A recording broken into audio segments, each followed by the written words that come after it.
모든 걸 포기하려던 그날 밤, 그녀는 창문 너머 깜깜한 하늘을 보며 생각했습니다. 이제 정말 끝인가? 하지만 하나님은 이미 움직이고 계셨습니다. 돈도 명의사도 부유한 친척도 아닌 단 한 사람을 통해 그녀의 인생을 다시 쓰기 시작하셨습니다. 여러분, 하나님은 우리가 가장 깊은 어둠 속에 있을 때 결코 우리를 홀로 두지 않으십니다. 반드시 한 사람을 보내시고 그 한 사람을 통해 새로운 이야기를 시작하십니다. 김은영 집사님, 30년을 오직 가족을 위해 헌신하며 살아온 평범한 어머니였습니다. 새벽부터 밤늦게까지 식당 일을 하고 주말엔 교회에서 구역 예배를 섬기며 남편과 아들의 뒷바라지를 묵묵히 해왔습니다.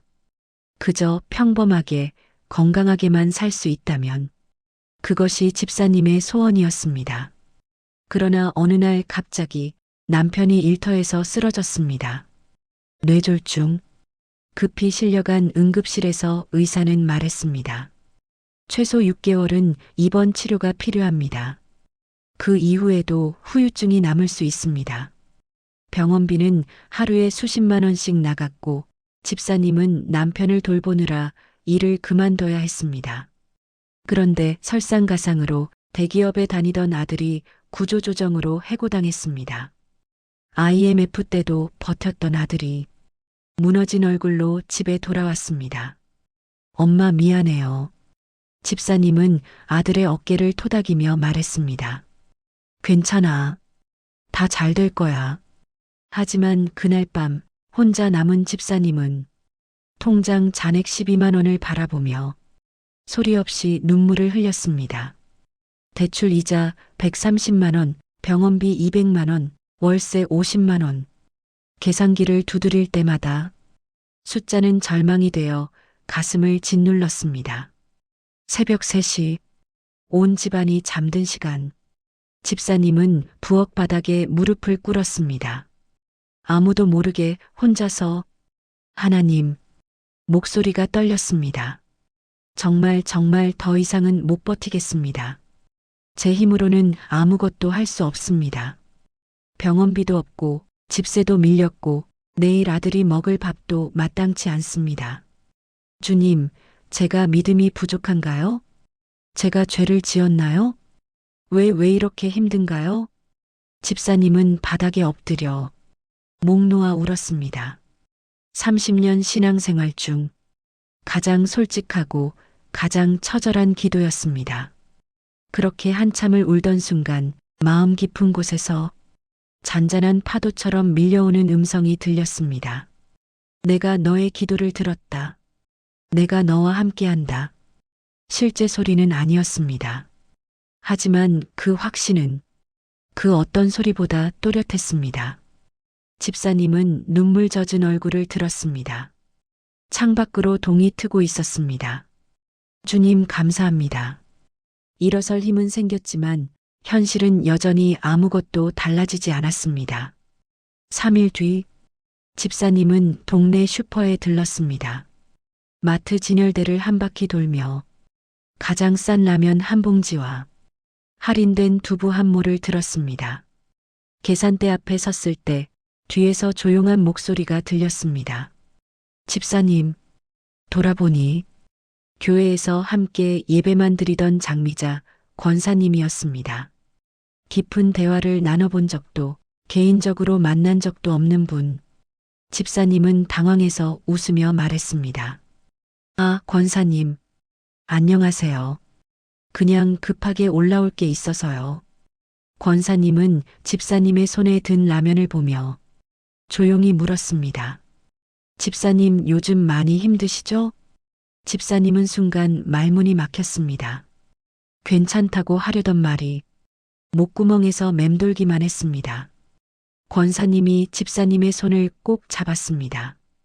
집사님, 지난 새벽에 기도하는데 하나님께서 제 마음에 강하게 감동을 주셨어요. 은영 집사를 도와라. 지금 당장.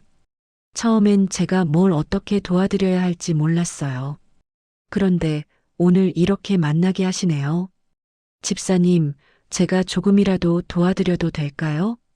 집사님의 눈에서 뜨거운 눈물이 주르륵 흘러내렸습니다.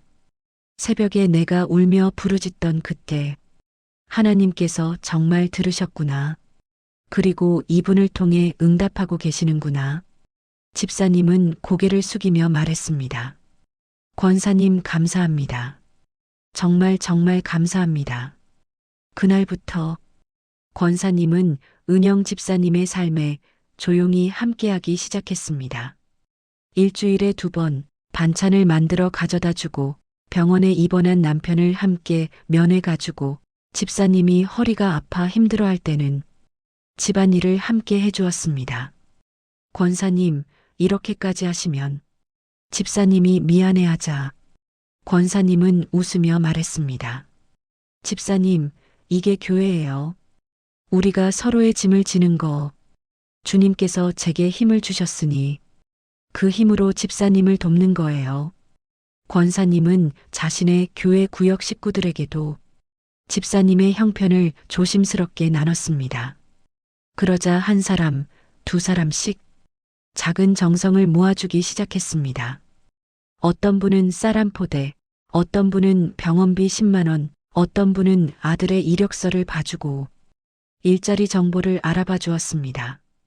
큰 금액은 아니었습니다.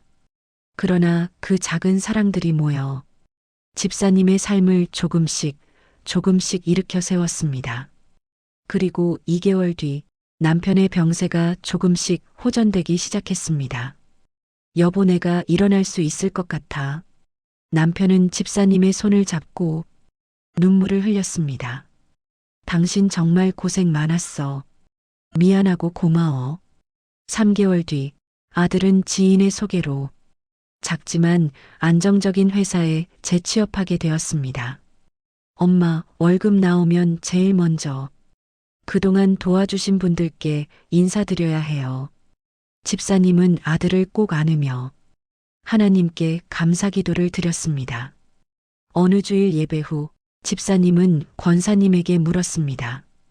권사님, 저희는 그동안 그렇게 가깝지도 않았는데 왜 저에게 그렇게까지 해주셨어요? 권사님은 잠시 생각하더니 조용히 대답했습니다.